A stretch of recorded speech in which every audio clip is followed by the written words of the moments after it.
Hey everybody, I'm here with Gene Valentino with Grassroots Truthcast, the best podcast in history. You guys are awesome. You're looking good. I knew you would. To celebrate our newest launch, Rev 7, I'm bringing you an amazing introductory offer, plus an exclusive overstock sale that you're not going to want to miss. Rev 7 is our premium energy drink that tastes great and gives you energy all day with no jitters and no crashes. That's because there's no sugar and no caffeine. I'm so sure you're going to love Rev 7 that for a limited time you can try our 3-pack absolutely free. Or check out our Percale bed sheets. I can't believe I'm even going to say this. Every color, every style, every size, only $29.88. So go to mypillow.com or call the number on your screen. Use your promo code to save 20% on our Rev 7 12-packs or try our introductory 3-pack absolutely free.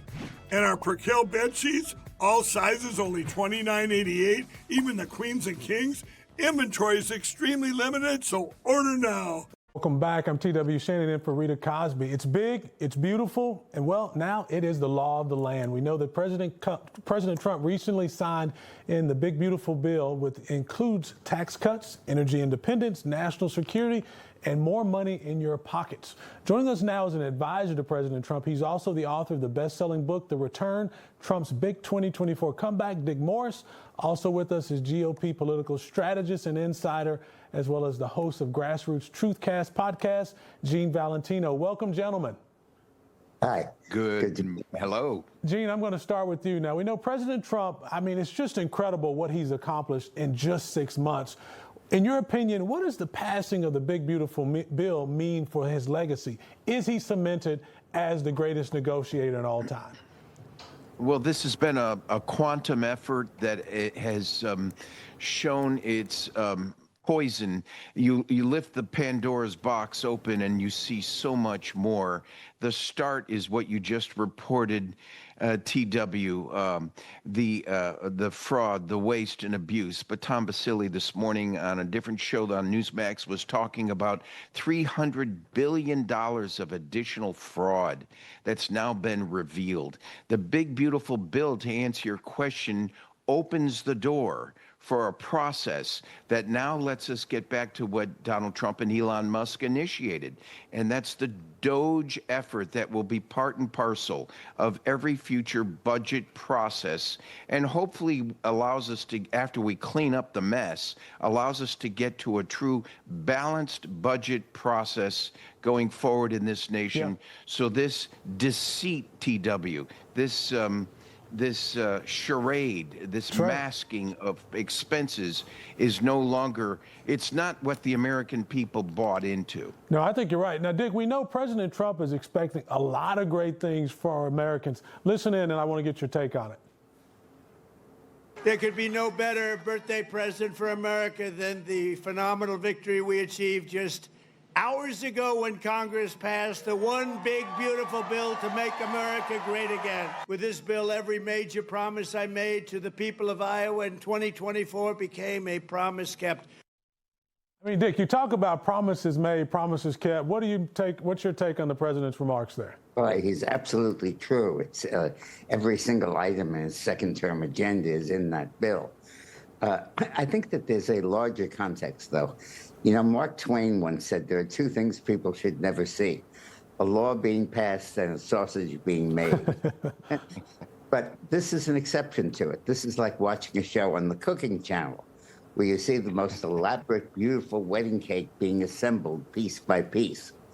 As people followed these negotiations, they saw how he showed fiscal conservatives that his tariff revenues would fill the deficit. He told people who were worried about Medicaid that they were only cutting off illegal immigrants, not other people. And he really took the different factions of his party and of the country and built them into one coalition for this bill. This was an act of legislative skill. Absolutely. It's anything Lyndon Johnson ever did in the 60s. It sounds like you're calling President Trump the Julia Childs of sausage making. But, Gene, I do want to recognize that the same cannot be said for the way the Democrats are responding. Check this out, and I want to get your response. Republicans know what they're doing. They know that this bill will hurt people. They know that this bill will kill people. Hospitals will close, nursing homes will shut down, and people will literally die. This bill is trickle-down cruelty, and people will die because of it. Here's the "We Are All Going to Die" act. Yeah, so here's my thing, Gene. How are the Democrats going to handle, a couple of months from now when the morgues aren't filling up like they've predicted, when we're not having mass casualties on the streets, the economy's going, how do they recover from this outlandish response that they've given, which is just downright lies, in my opinion, in most cases? Well, there'll be mass casualties, all right, TW, but it'll be in the Democrat Party. That you mean Chuck politically? Schumer's comment.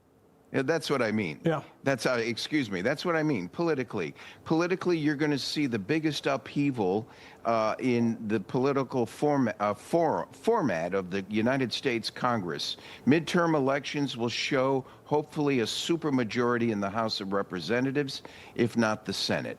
The purpose is to get some constitutional amendments in place, in my opinion, that remedy this bad behavior permanently, so that another elected official after Donald Trump cannot reverse what Donald Trump has done in 6 months. And that's key. We need constitutional amendments to stop this bad behavior. Everything and here's what they're doing. To answer your question, they're diverting, they're deflecting, and they're distracting your attention from the successes of Donald Trump, which are unprecedented.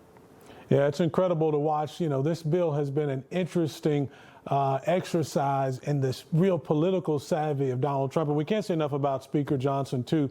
Final words to you, Dick Morris.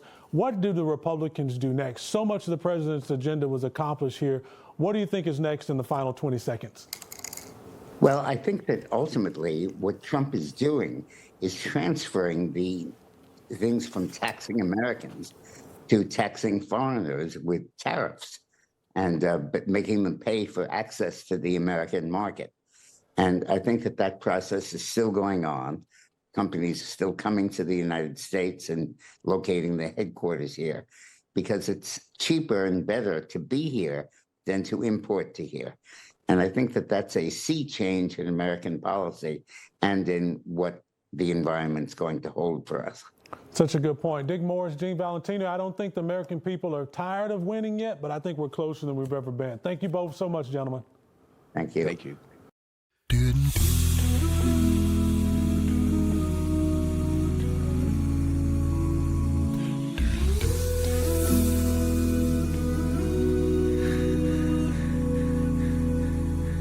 If tomorrow all the things were gone, I'd work for all my life, and I had to start again with just my children and my wife.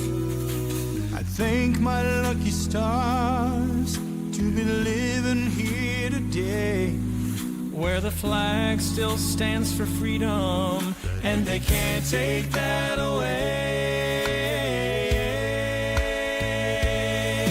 And I'm proud to be an American, where at least I know I'm free. And I won't forget the men who died, who gave that right to me. And I gladly stand up next to you and defend her still today. 'Cause there ain't no doubt I love this land. God bless the USA. God bless the USA.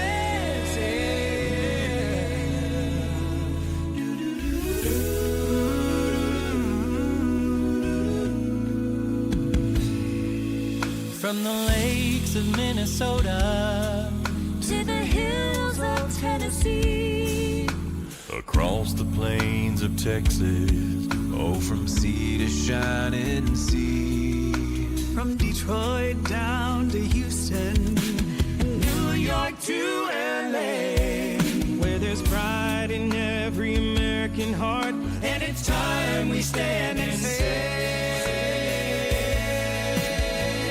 oh, and I'm proud to be an American, where at least I know I'm free.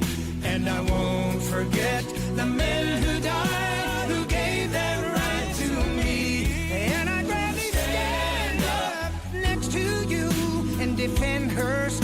today.